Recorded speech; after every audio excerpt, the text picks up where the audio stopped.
drugs. You may have seen this commercial before. It was released by YouTubers Rhett and Link about 15 years ago for a real place with the real name of Butt Drugs, a pharmacy with a soda fountain that served butt shakes. It opened in 1952 in Cordon, Indiana as William H. Butt Drugs, named after William H. Butt, something of the Dick Assman of his time. You know, that Canadian gas station attendant we all remember from ancient Letterman bits. It's kind of an unusual name though, isn't it? Just like to know how you got a hold of it. Yeah. Well, I think we can tell by looking at the photo how you got a hold of it, Dick. Anyway, Butt Drugs and its prescription pickup in the rear actually ended up closing its entrance last year. In part because, according to this local news report, the owner was forced to contend with insurance companies reimbursing less for prescriptions, making more than half of theirs go out the door at a loss. Now, Cordon, Indiana, the butt drug capital of the world, only has a population of around 3,000 people. But in towns of all shapes, sizes, and thickness across the country, the shuttering of local pharmacies is actually becoming a bit of a problem. We have a people here come from generations, you know. Like I have seen a lot of parents and now their kids and their kids are coming to here. That's the owner and pharmacist at Burt's Pharmacy in Elizabeth, New Jersey, who stressed to the Associated Press the vital role that pharmacies like his play in communities across the USA. Access to pharmacy is very, very important because anybody feels sick or anything, this is their first stop to go. There is no easy access to doctor's office. You need an appointment, they have very limited hours.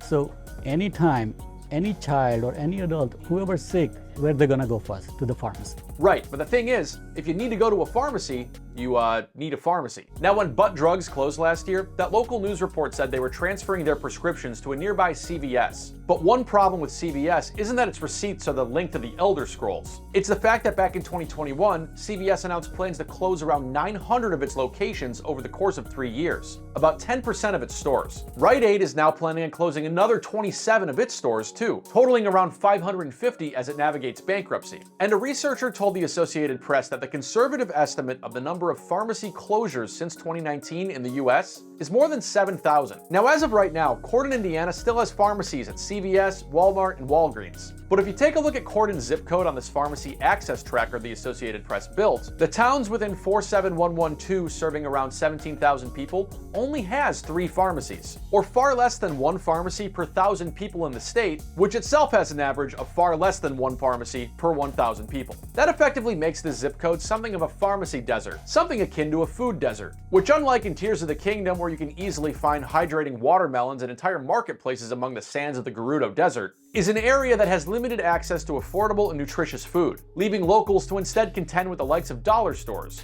which, as we've told you about before here on your news refresh, please subscribe, are more like $7 stores these days. Now, pharmacies big and small seem to be closing these days for a number of different reasons. This recent Wall Street Journal report leans into the idea that brick and mortar retail is contracting following pre-pandemic growth, and pharmacies have been hit with everything from increased competition to online shopping to retail theft. You know, it's hard to believe that customer satisfaction decreased by around 25% at CVS and Walgreens between 2021 and 2023, considering everything from toothbrushes to Ghirardelli chocolates are locked up like the crown jewels in London these days. But both this Wall Street Journal report and this Associated Press report point to the same thing that troubled our once open butt: the declining profitability of filling prescriptions, a task that's as essential to a pharmacy as, say, renting out videos is for a Blockbuster Video. Sorry, depressing example. That journal piece quotes an executive with the National Association of Chain Drugstores, who claims when it comes to these prescriptions, pharmacies are more often than not being reimbursed below cost, putting them at a financial loss on the majority of prescriptions,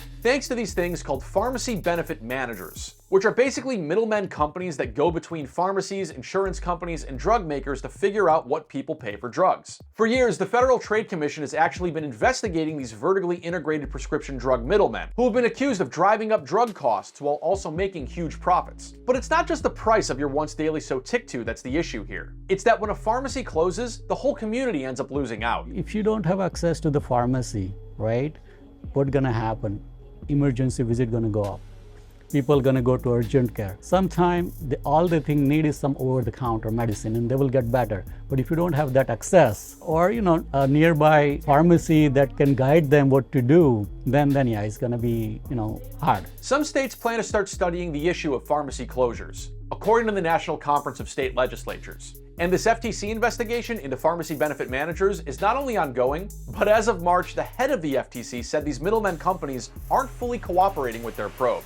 Sounds like they could use some butt drugs to help them open up and relax. So what do you think about this whole pharmacy thing? Let us know in the comments if you like this story, if you got something wrong, whatever. My name is Greg, this is your daily news refresh, and we put out new, interesting, and weird news videos each and every day. So if you enjoyed this video and want more butt-related content, give us a like and a hot subscribe.